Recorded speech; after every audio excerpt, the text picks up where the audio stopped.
За өдөр болгоо ажил хийгээд өглөө өдөршгүй ажил хийж байгаа бүх завгүй хүмүүстэй зориулдаг зөв тусгал подкаст хэлж байна. Энэ удаагийн дугаарыг Батбаярын мэзах хөтлөж байгаа бол өнөөдрийн миний өрсөн манай дугаарын зочин болвол олон сайхан уран бүтээлээрээ бидэртэй танилцуулсан. За манай шилдэг тэргүүний залуу гэж бас хэлж болно. Төрийн саяхад найруулагч Наранбаатар өдрийн мэндийг хүргэе танд. За баярлалаа. Чамч гэсэн энэ өдрийн мэндийг хүргэе. Уулзааг уудсан байна тий 2 жил шинэ жил ярьсан юм байна.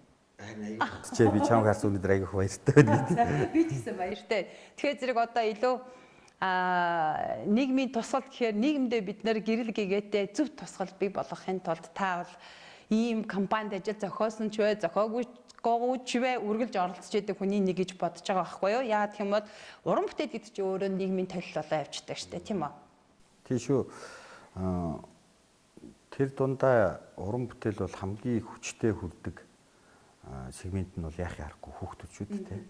Тэгэхээр бид нар уран бүтээлийг тойргохтаа ер нь хүүхэд үзэн шүү гэдгийг аюу сайн тооцоолж явах хэрэгтэй. Магадгүй зүгээр бидний өнөөдрийн нийгэмд их гэр бүлийн хүмүүжилд хүүхдээ хэрхэн байлгах тухтаар бас нэг жоохон алдаа оноо байгаа байх.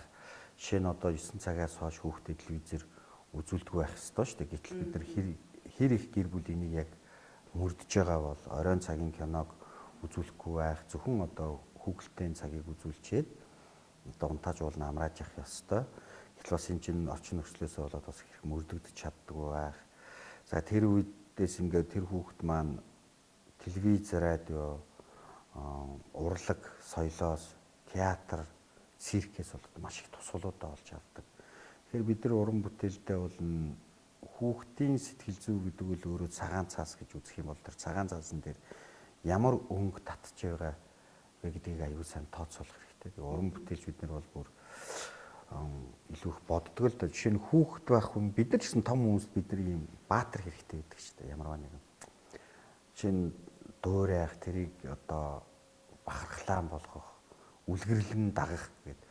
Тэгэхээр магадгүй зүгээр өнөөдрийн цаг үед бид нар яг энэ Монголын маань бас нэг баатар бас жоох хараахан алга байна. Тэгээд энэ нь бол өөрөө хүүхдэд зориулагдсан бүтээлээр дамжиж бий болох ёстой юм. Яг хуу барууны баатрууд бол одоо яг хөтэй одоо нэвчвэрт орж ирж байна. Довтлогоогоор одоо Супермен ч гэх юм уу, Бэтмен гэдэг ингээ одоо Фророро гэдэг ороод ирлээ шүү дээ одоо.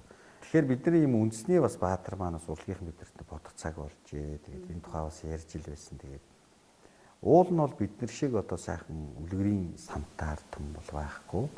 Тэгээд тэр үлгэрийн сангийнхаа баатрыг ямар нэгэн байдлаар анимашн, хүүхэлдэйн кино, хүүхдийн бүтээл, хүүхдэд зориулсан уран сайхны кино, хүүхдэд зориулсан үзүүлбэрүүдээр дамжуулж бий болох ёстой. Тэр баатар бол яахын аргагүй Монгол сэтгэлгээтэй, Монгол философитой, Монгол одоо ертөнцийг үзэх үзэлтэй тийм баатар байж ижил одоо ирээдүйн би Монгол хүн гэж хэлэх хүүхдийг ирээдүйд бүтээхийн тулд Монголоо гэх сэтгэлтэй, Монголынхаа ард түмнийг гэх сэтгэлтэй, тийм үндэсний үзэлтэй бүтээн байгуулагч хүүхэд бүтээхийн тулд бидний оролцоо маш хэрэгтэй. Зөвхөн урлаг соёл гэхгүйгээр айл гэрээ өрх бүрийн нэгждэр энэ асуудал хөндөгдөнө.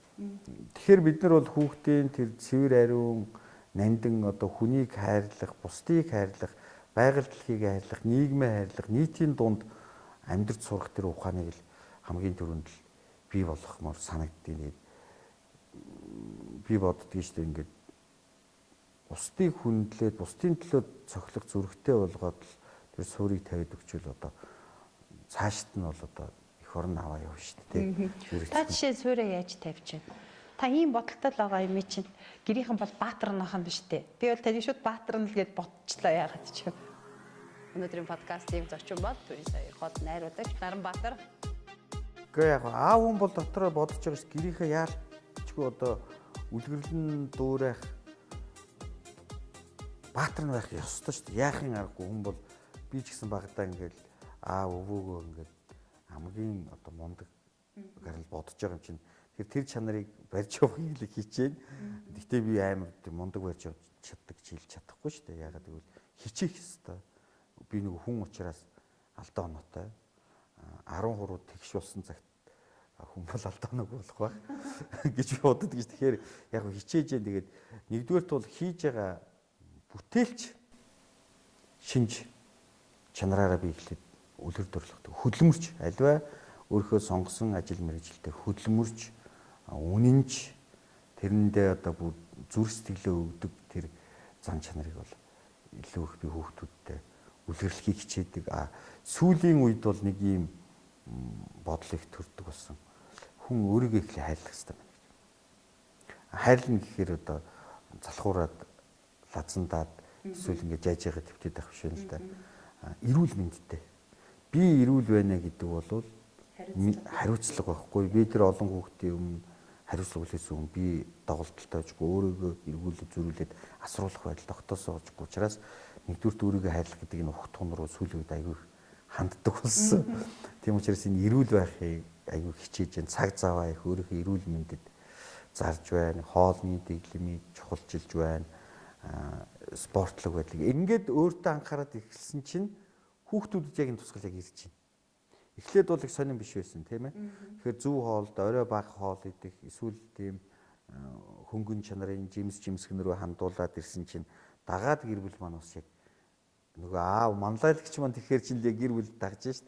Тэгээд спортод ингээд цаг зав гаргаад эрүүл мэндэ биеийн одоо хөдөлгөөн дээр их анхаарал ирэхээр дагаад одоо хоёр банд маань бас яг тэгээд ингээ анхаарах октод маань аль болох амралтын өдөр аавтайгаа зүг дугууны одоо хөдөлгөөгээд ингээд би бодоод ахаар заавал ингээ тусгаалсан том хөтөлбөр гэхээсээ илүү чухал одоо хандлагыг бий болгочих юм бол хүүхдүүд маань хүүхэд нас чи өөрөө баясаж одоо ингээд юу гэх юм бэ те сайхан нас шүү дээ. Насыг хүнддэг гэсэн. Нас яг үнэн чинь хэлээ. Насыг хүнддэг. Хүүхэд насыг яг хүүхэд нас шиг одоо өнгөрөөмөр байхгүй юу? Тэгэхгүй одоо ингээд хитрхийг ачаал өгч байна. Гэхдээ ерөөсөө ингээд тэр хүүхдийн чинь насыг нь бид нар дэндүү ингээд хумсалж шít. Одоо ингээд орох насыг нь тогт 6 гэлдэг л одоо ингээд арай балчиртаад байна, ядарч байна. Аргагүй шүү дээ. За тэгээд энэ чинь баг багаар сур тэр багаар сурсан юмыг зүрх сэтгэлд маш гэрэл гэгээтэйгээр бид нар орших одоо бий болгож тэнд нь үлдээх хэрэгтэй. Тэгээд тэгж бүтсэн хүүхд чинь ирээдүйд амьдралыг хамт олон нөхөд гэр бүлээ яг тэгж харна шүү. Гэтэл одоо бид нар ингээд чи сайн сурах хэрэгтэй, мундаг сурах хэрэгтэй гэл ингээд зогсоо заримдаа энэ чинь хүүхэд юм чинь тэр шаан сурах нөгөө аппетит нь байхгүй болно. Мэдих гэсэн юм маань хитрхийг ачаал дунд. Тэгэхээр энэ үгээр бас манай боловсролын яамны сайдын хийж байгаа ингээд арга хэмжээнүүд шинжилүүд бол маш их зүвтэй санагдаж байгаа шүү. Та 2018 оны соёлын илч өргөмжлөл авсан шүү дээ. Тэгэхээр зэрэг нөгөө 18 онд хүчинд байгаад 19 онд хүчингүй байна гэж бол байхгүй. Тийм үстэй. Тэгэхээр зэрэг та өөрөө соёл урлагийн том төлөөлөх хүн. Тэгэхээр соёл урлаг гэхээр ганцхан тань драмын театр бол бас хамаатай биш. Өнөөдрийн подкастыг зочин бол Төрийн сая хот найруулагч Наранбаатар. Тэгээд яг соёл Монголын соёлын илчээр томилогдоод бол бас хийх ажлууд бас төлөвлөж байна. Тэгээд төлөвлөлтийнхаа одоо юу гэдэг нь концептд бол ерөнхийдөө би энэ эх оронч үзэлгийг ухтахууныг хэлээрөөсөө энэ ард түмэн ирээдүйн залуучуудад яаж суулгах вэ гэдэг л аягүй их бодож байгаа л да. Тэгээд би Монгол хүн гэж өөрийгөө нүүр бардам хэлхийн тулд би ямар шинжийг өөртөө агуулсан байх ёстой вэ? Ямар хүний, ямар удамын, ямар түүхт үндэсний удам билээ, ямар мэдээлэл миний цуснд үргэлж нуугдаж юм уу, ил гарч зүрх сэтгэл оволцох үед наашаа илэрч гард тийм байдгийг аюул сайн мэдэх хэрэгтэй юм шиг байна. Тэгэхээр энэ угтхуун дээр би одоо нэг том түүхэн кино хийх гэж байгаа юм. Тэгээд энэ болохоор яг хүнүүгийн үеийн тухай кино. Тэгээд энэ киног зөвхөн бид нэр түүхэн кино гэхээсээ илүү домог туйсын хэв шинжтэй. Нэгдүгээр тийм кино бол бид нар үндснийхээ өөрийнхөө түүхийг урагшлуулж байгаа. Зөвхөн одоо 13 дугаар зуунаар бид нар төсөөлөд орлогдож болохгүй шүү дээ. Мэдээж бол 13 дугаар зуун бол гайхамшигтай зуун. Чингис хаан гэж одоо гайхамшигтай хүн ирж эзэнт гүрнийг байгуулж өөрийнхөө онол ухааныг энэ ард түмэн дэлхийд инновац бий болгосон шүү дээ. А тэгвэл дахиад тэрнээс мянган жилийн өмнө модон шаны гэж хүн энэ Монголын газар шоронд монголчуудын үүдийг байж тэр сургаалаа хийж төрч ёсны хэв загварыг бий болгож асар том өндөр соёл иргэн шил байж тэнд хүмүүс илүү их том эзэнт гүрэн байгуулж одоо тэгээд тэрний мэдээлэл нь ингээ явсаар байгаад одоо бидэнд байж.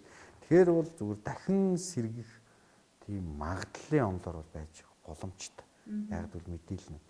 Зүгээр би бол ингээд гараа зангид цээж ийнүүдэх биш юм аа.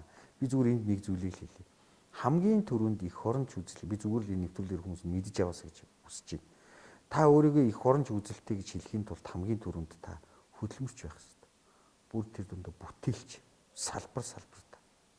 Бүтээлч, хөдөлмөрч. Энэ бол одоо их оронч үзлийн хамгийн том илэрхийлэл.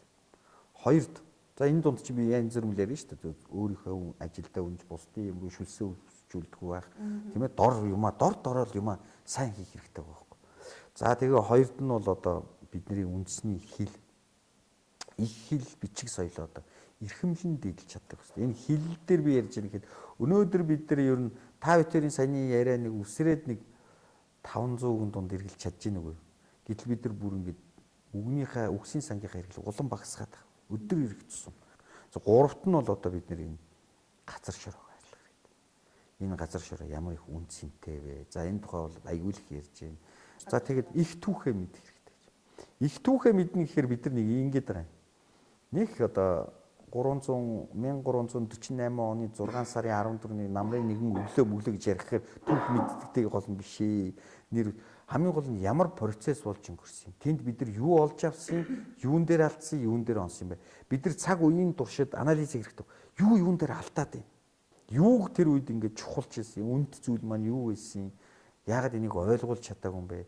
Яагаад хин нэгэн түүхэн дэх баатарлаг хүмүүс газар шорооны төлөө бүр удмаараа тэр халуун амиасаа гадна бүр гэр бүлээрээ ингэж золиослогдож ирсэн. Яагаад энийг бид нар боддоггүй юм? Тэдний чинь тэр гигийн сүнсүүд биднийг харж байгаа шүү дээ. Гихчлэнгийн энэ түүхийн судалгаан дээр. Тэгэд яавал бид нар хочих ёстой юм. Номлол одоо урд хурш маань энэ күнзийн сургаал, бомбын сургаал гэдэг нэг энийг яагаад амьдралын мөрдлөг болох. Тэгвэл бидэнд өнөөдөр тийм сургаалууд өндөр гигийн Занбаазар 5 дугаар догшин утга Данзан авжаа ингээд сургаалаа үлдээчээд байхад бид нар яагаад энийг амьдралын мөрдлөг болгож чадахгүй байгаа юм? Яагаад энийг шүтэж болохгүй байгаа юм? Яагаад ийм мухар юмд цүнхээ ингээ 20,000-аар ингээ эргүүлэхээр мөнгөтэй болдог гэдэг юмд итгээд байгаа юм. Гэгчлэн. За тэгээ одоо 5-д нь бол бид нар ардынхаа сайхан ёс заншил. За тэр нөгөө хүүхд хүмүүжүүл, гэр бүлийн хүмүүжил, нийтийн хүмүүжил тийм ээ. Төр ёсны хүмүүжил, ёс суртахууныг яагаад бид нар хайчих. Би түрүүхний шинжилж байна. Гэр бүлийнхээ үнийг таа гэж дуудчихвал ер нь яадаг. Тэгвэл их олон юм өөрчлөгдөнтэй гэж. За тэгээ тэрийг дагаад соёл урлага. Тэгэхээр өнөөдрийн манай ард түмний хамгийн нэн тэргүүний асуудал бол аливаа юмыг таньж мэдэх хэрэгтэй. Таньж мэдхийн тулд яг шинжлэх ухаанд эргэлзээ гэдэг юм нэн тэргүүнд тавьдаг байхгүй. Эргэлзэх хэрэгтэй юмд.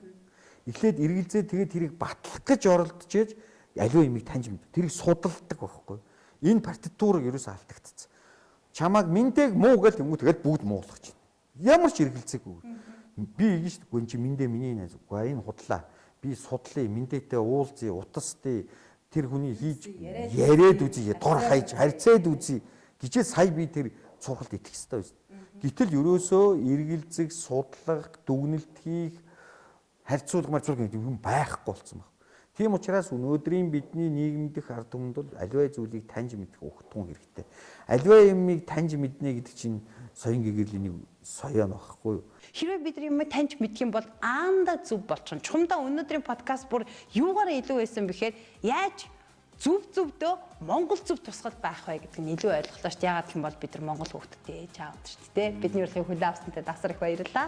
Өнөөдрийн подкастыг хөтлөгч Батбаяр цаахан бий байлаа. Харин манай зочин бол төрийн сая 2 хот найруулагч Наранбаатар олон анхаарал тавьсан баярлалаа.